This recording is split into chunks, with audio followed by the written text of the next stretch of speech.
What's up guys, it's Chris V and I am breaking down this BTS shot for you. This is an older shoot from the Cheesecake factory. It's a phantom slow motion shoot and it might look a little crazy, but let's get into it and I'll explain all of the pieces and parts.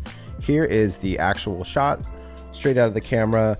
No post work or grading on it. You can see it is a sliding over the top of a cocoa bean type shot where there is steam rising from it. This was shot at 576 frames a second in 4K on the Flex 4K. You'll notice that the beans are sort of spritzed down so they look a little wet, and then you'll see the highlights on the beans. That is from a lot of those lights you'll see in this next frame, backlighting and giving a nice little edge to that, and also helping illuminate all this, you know, steam rising.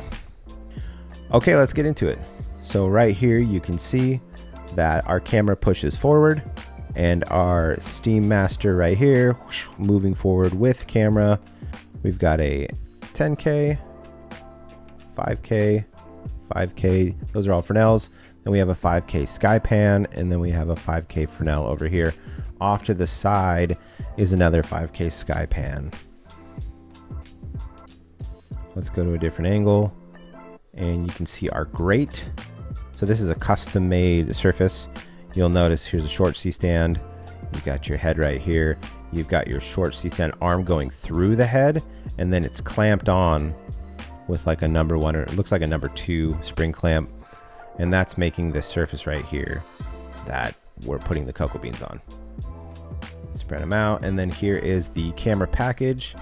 This is a Flex 4K from Phantom, and then this is the Laowa probe lens, which is around, I think, a 14.3 or something. It's really dark, and that's why we need all these fixtures, because you need a lot of light when you're shooting 600 frames a second or so at an f14. Go a little wider on this shot. This is our 8-ball slider, and we have a underslung situation here, which means you're hanging the camera underneath the slider as opposed to on top of the slider. So this is a Sackler tripod head, and the cool thing about the handle on the Flex 4K, this specific handle, is that it is threaded. So we have the plate of the Sackler attached directly to the handle of the camera, and then we can hang the camera upside down, or we can undersling the camera without having to turn the camera upside down and flip it in post. So that's pretty beneficial, saves you some work in post. This tennis ball right here, this is like a safety tennis ball. The whole point of this is to give yourself a little cushion and dampen it if you get like towards the end and maybe you're getting like sort of like a soft ease into it rather than bang hitting it really hard, you know, and having like an abrupt shake of the camera. So in this shot, you can kind of see the Fisher dolly. You've got some risers, you've got an extension coming out, and then it's attached to the slider here behind Donovan's head. You can't see it. There you go, you can kind of see it right here. That's where it's attached to the slider. So let's talk about this. We have our goalpost extra support situation here. So you got 2 C-stands, and using speed rail clamps and some speed rail, that is allowing us another support point for this slider.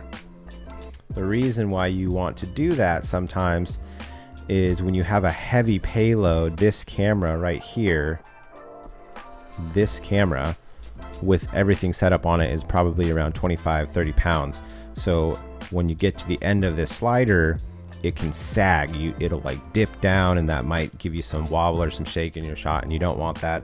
And also, because your shot is so close to these cocoa beans, like, I mean, we're right over the top of these cocoa beans. See if you can see it when I zoom in. Like, it is like right there. Like, it's almost touching the cocoa beans. Like, so if the slider was to dip down, you could just run right into the cocoa beans and like totally ruin your shot, or you might even like jack up your lens, and you don't want that. That's no good. So you can see the same thing. We've got our big tungstens right here, and what those are doing is backlighting the steam, and they're also giving that little highlight edge to the cocoa beans themselves. So here's another angle. You can see the camera pushes forward over the cocoa beans. Here's the sky pan. Here's the other sky pan. And here's our backlight fixtures that are just really banging light in there. And in this angle, something you couldn't see before is the shiny beadboard, which is bouncing back and filling in the front. So that would be like this situation here, this kind of situation. The backlight is banging in these nice little highlights. And then obviously they have some shadow. So to lift that shadow, you're coming in there with the shiny board and just lifting it up, getting enough in there so you get some detail and it's not just black. Here's a little fun fact. This Ethernet cable right here allows me to set up a Wi-Fi router and communicate with the camera onto my phone.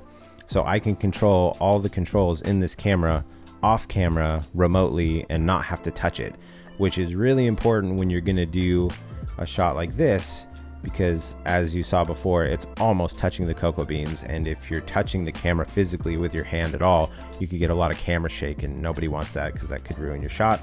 So with a little Wi-Fi router and this cable situation, I can access and control the camera completely without having to actually physically touch the camera. If you guys found this useful, please like and subscribe, and drop any questions you have about this BTS or this specific shoot in the comments below, and I'll see you guys in the next one.